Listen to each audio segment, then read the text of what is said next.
রাধে রাধে, জয় গৌর জয় নিতাই। তোমাদের ভারতীয় নৃত্যের জনক উদয় শঙ্কর সম্বন্ধে বলার চেষ্টা করছি। জানি না তোমাদের কতটা ভালো লাগছে। যাই হোক, তোমরা তোমাদের কেমন লাগছে বা আর কি কি শুনতে চাও, জানতে চাও, কমেন্টে বলো, তাহলে আমি সেই মতন ভিডিও করার চেষ্টা করব। আজকে তোমাদের বলবো ওনার জীবন সম্বন্ধে, উদয় শঙ্কর, ওনার পারিবারিক জীবন সম্বন্ধে তোমাদের বলবো। উদয় শঙ্কর 1942 সালে তার নৃত্য সঙ্গী মাগুরায় মেয়ে প্রখ্যাত নৃত্যশিল্পী অমলা শঙ্করের সাথে বৈবাহিক বন্ধনে আবদ্ধ হন। 1942 সালে তার প্রথম সন্তান আনন্দ শঙ্কর জন্মগ্রহণ করে। তোমরা অনেকেই আনন্দ শঙ্করের নাম শুনেছ। আনন্দ শঙ্কর জন্মগ্রহণ করে এবং 1955 সালে কন্যা মমতা শঙ্কর জন্ম নেন। মমতা শঙ্কর একজন বিশিষ্ট অভিনেত্রী ও আন্তর্জাতিক খ্যাতিসম্পন্ন নৃত্যশিল্পী। পুত্র আনন্দ শঙ্কর সঙ্গীত জগতে আন্তর্জাতিক খ্যাতিসম্পন্ন ব্যক্তিত্ব হিসেবে সহমহিমায় বিরাজমান। তার সেতার সুর বিশ্বনন্দিত এবং তিনি বিশেষ কয়েকটি ছায়াছবিতে সুর সংযোজন করেন ও সঙ্গীত পরিচালনা করেছিলেন। অসাধারণ সেতার বাজাতেন আনন্দ শঙ্কর। আর সব থেকে বড় দুঃখের বিষয় যে উনি খুব কম বয়সে আমাদের ছেড়ে চলে যান, যার জন্য আমরা এক নক্ষত্রকে হারাই। আমাদের সমাজে একজন বিশেষ নক্ষত্রকে আমরা হারাই। তার গুণের তুলনা ছিল না। যারা আনন্দ শঙ্করের সেতার শুনেছ তারা নিশ্চয়ই জানো যে তার কতটা সে গুণী শিল্পী ছিলেন। আমরা আস্তে আস্তে অনেক গুণী শিল্পীদের আমাদের মধ্যে থেকে হারাচ্ছি, যার জন্য আমাদের অনেক সাংস্কৃতিক জগতের ক্ষতি হচ্ছে। সাংস্কৃতিক জগতের অনেক ক্ষতি হচ্ছে যে পুরনো মানুষরা, যারা সত্যি যাদের থেকে অনেক কিছু নেবার আছে, যাদের থেকে অনেক কিছু জানার আছে, তাদের আমরা আস্তে আস্তে হারিয়ে ফেলছি। এটা খুবই দুঃখের কথা।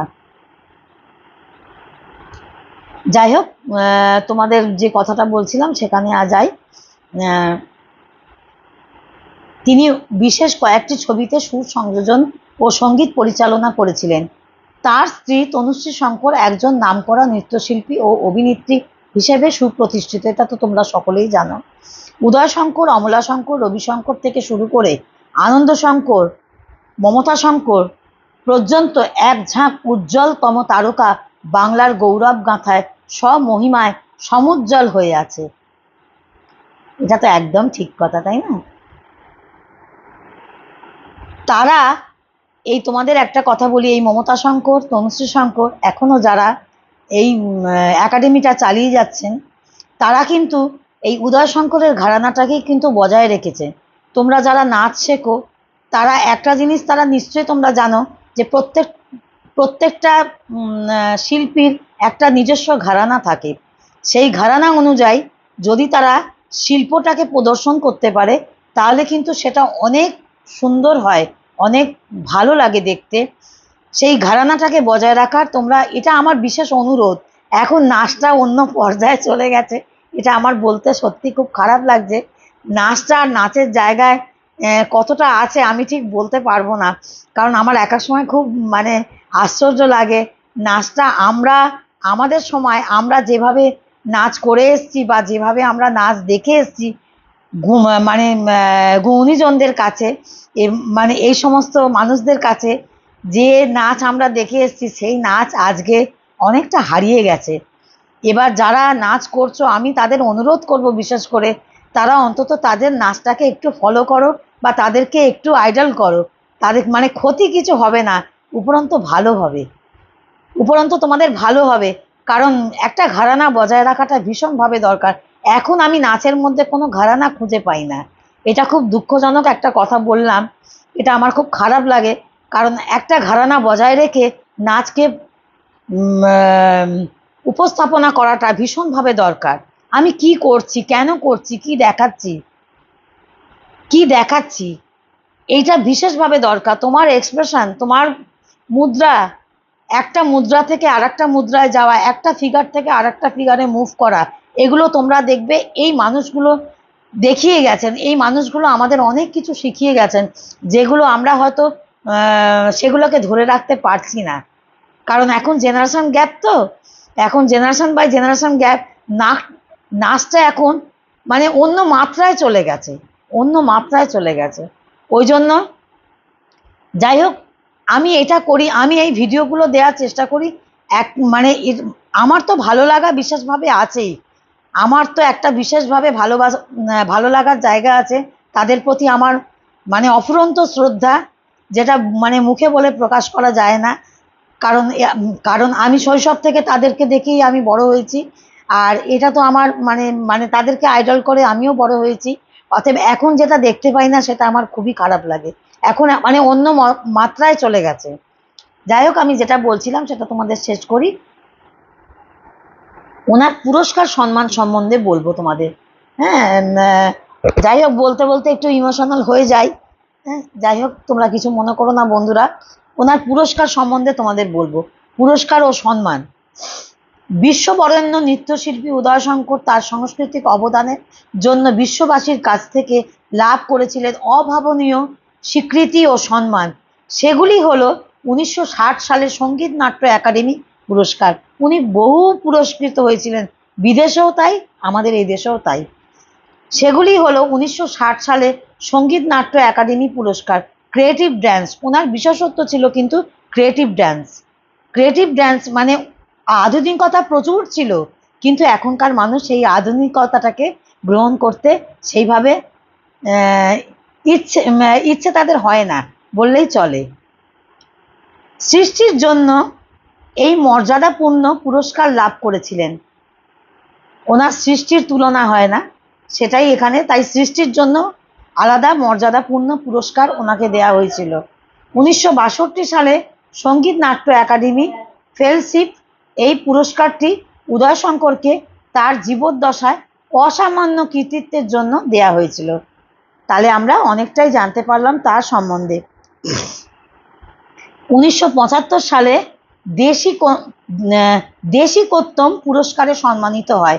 এই মহান নৃত্যশিল্পী সম্মানার্থে ভারতীয় ডাক বিভাগ তার এবং তার দলের তাণ্ডব নৃত্যের ওপর বিশেষ একটি বর্ণাঢ্য ডাক টিকিট প্রকাশ করেছিলেন। এবার যেটা বলবো সেটা খুবই দুঃখজনক কথা, তার মৃত্যু সম্বন্ধে বলবো। বিশ্ববরেণ্য নৃত্যশিল্পী উদয়শঙ্কর 1977 সালে 26শে সেপ্টেম্বর কলকাতায় শেষ নিঃশ্বাস ত্যাগ করেন। মৃত্যুকালে তার বয়স হয়েছিল 86 বছর। উদয়শঙ্কর ছিলেন একজন অসাধারণ প্রতিভাসম্পন্ন উদ্ভাবক, এখানটা ভুল বললাম, উদ্ভাবক। ধ্রুপদী ও লোকনৃত্যকে ভিত্তি করে তিনি নিজস্ব বিশিষ্ট বৈশিষ্ট্য তৈরি করেছিলেন, যা ছিল রীতিমতো বিস্ময়কর এবং অনন্য সাধারণ। নৃত্যের ক্ষেত্রে তিনি বয়ে এনেছিলেন এক নতুন ভাবধারা। পৌরাণিক ও আধুনিক ভাবধারায় সংমিশ্রণে আধুনিক রুচি ও ধ্যান ধারণায় উপযোগী নব ভাবধারার সৃষ্টি করেছিলেন তিনি। তাই ইতিহাস ও অবিস্মরণীয় এই এবং বিরল নৃত্যশিল্পীকে চিরকাল মনে রাখবে।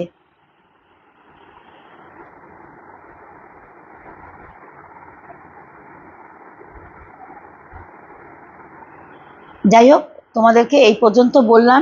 তবে একটা কথা বলবো, যে এই মহামানবদের কখনো মৃত্যু হয় না, তারা আমাদের মধ্যেই। আমরা যারা নৃত্যশিল্পী বা আমরা যারা নাচ করি বা আমরা যারা নাচ করে বড় হয়েছি, তাদের মধ্যেই তিনি সবসময় থাকবেন, আছেন, আর ভবিষ্যতেও থাকবেন, এটাই বলবো। আর তোমরা যারা নাচ করছো বা নাচ করো, অবশ্যই তাকে স্মরণ করবে, তাকে প্রণাম জানাবে, তাকে আইডল করার চেষ্টা করবে। তার অনেক গুণ, তার গুণের শেষ নেই। তো মানে যতই বলবো কম বলা হয়, তার সম্বন্ধে যতই বলবো সেটা কম বলা হয়। যাই হোক, ভিডিওটা একটু বড় হয়ে গেল, তোমরা কষ্ট করে দেখো। কথা বলতে বলতে অনেক কথাই বলে ফেললাম, তোমরা কষ্ট করে দেখো একটু ভিডিওটা, অনেক কিছু জানতে পারবে। আর রিকোয়েস্ট করবো যে কেউ স্ক্রিপ্ট করবে না, স্ক্রিপ্ট করলে অনেক কিছু তার সম্বন্ধে মিস করে যাবে। তোমরা সঙ্গে থাকো, সাথে থাকো, ভিডিওর সাথে থাকো, চ্যানেলকে এইভাবেই সাপোর্ট করো। আর কি কি জানতে চাও, আর কার কার সম্বন্ধে জানতে চাও, বিশেষ গুণী শিল্পীদের মধ্যে আর কার কার সম্বন্ধে জানতে চাও তোমরা আমাকে বলো, কমেন্ট বক্সে জানিও। আমি অবশ্যই তোমাদের উপহার দেওয়ার চেষ্টা করব, ভিডিও বানানোর চেষ্টা করব। কারোর কোনো অনুরোধ থাকলে করবে, রিকোয়েস্টেড ভিডিও আমি আগে দিই, তোমরা অনেকেই জানো।